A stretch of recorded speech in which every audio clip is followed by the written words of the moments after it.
Hi everyone, and thank you for subscribing to my channel. Today I want to speak about the announcement that Trump has said that he is pausing military aid to Ukraine. This has come as a bombshell for a lot of the European leaders and the Irish leaders because of the pause of military aid. But anybody who's been watching anything has been seeing this coming over the last number of days following the bust up in the White House between Zelensky and Trump, who said he wasn't ready for peace.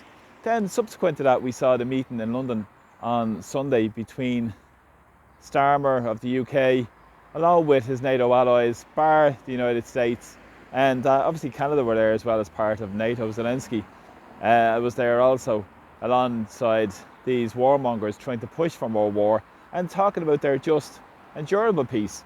Now, let's go into a little bit of detail about what's really going on behind the scenes in terms of this, because we saw the announcement over the weekend to say they'll keep supporting Ukraine as long as it takes, and they will keep bolstering up the military-industrial complex, because there was an announcement made at that meeting by Starmer to say that Thales, a Belfast-based company that has a production capacity in Belfast, an arms manufacturer, has got a new deal, or he announced a new deal for £1.6 billion sterling. That's about just short of €2 billion worth of arms deal on 5,000 air defence missiles, and he said it would create 200 jobs. Now, this is the same nonsense I've been talking about over the last period of time, to say that they're trying to bolster towards this wartime economy. Alright, von der Leyen has already said that she's going to loosen fiscal rules around building this big war fund across the European Union. And of course, Ireland are going to be paying hand over fist for this. Up to €750 million expected to be paid by Ireland. And of course, the usual commentary has come back from many supporting this proxy war in Ukraine and supporting essentially what's become a globalist war in Ukraine, to keep it continue to profit their friends at the expense of ordinary people. And ordinary people are the ones who suffer and die because of this. But the European Union are ploughing along with their sanctions, which has deindustrialised Europe and deindustrialised countries like Germany in particular. We saw the Volkswagen in the car manufacturer under serious pressure and the German economy under serious pressure. But in the recent elections, they cobbled together this coalition who's led by Friedrich Merz, who was ex-BlackRock. Surprise, surprise, BlackRock, the private equity firm, has their tentacles everywhere in this grubby deals. And the Irish Cabinet are agreeing now on another €100 million to be handed over to Ukraine today.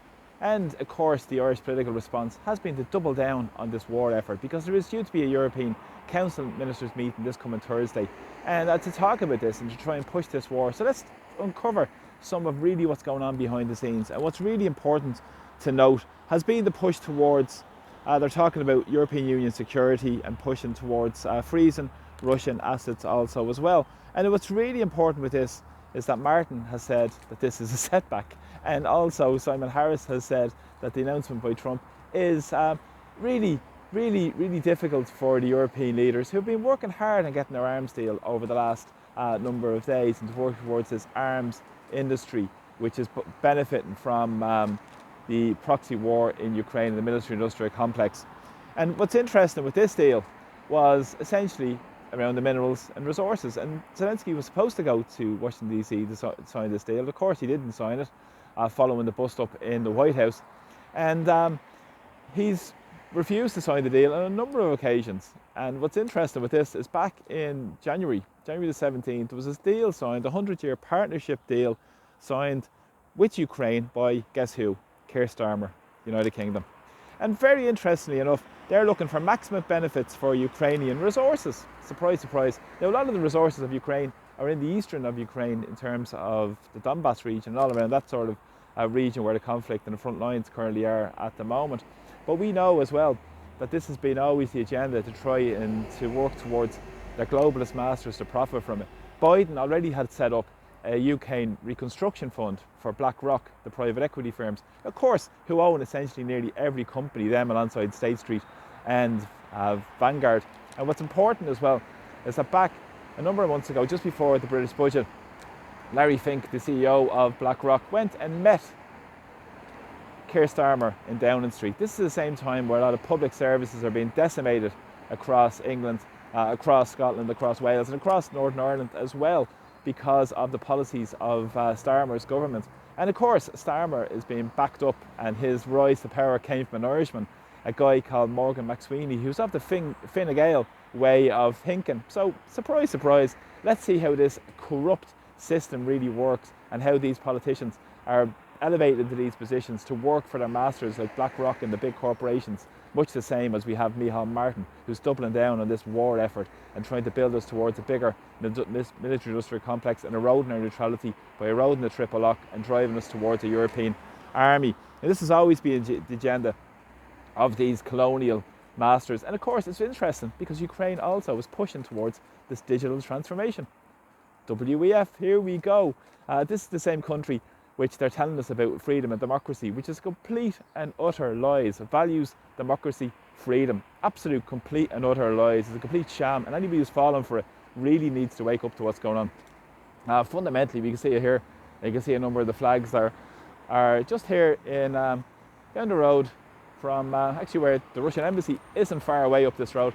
And a number of years ago, people were calling for the road to be named to New Ukraine Road.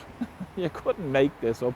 There was never calls to make the road by the American embassy as New Iraq Road, but of course it doesn't play into the narrative. You can see the flags are flying here as well. And it's really, in Irish society, it's really the ones who are ultra privileged are the ones that are still calling for more war. It's not the working class people in Ireland who are calling for war. It's the people who are well off, people who are well heeled and privileged. Many of them same who are pushing the mass immigration agenda because they're benefiting their friends from this as well. So they're the ones that have try to have a bit of power in Ireland. But it's time to put it up to them and call them out for their complete and utter nonsense in this war.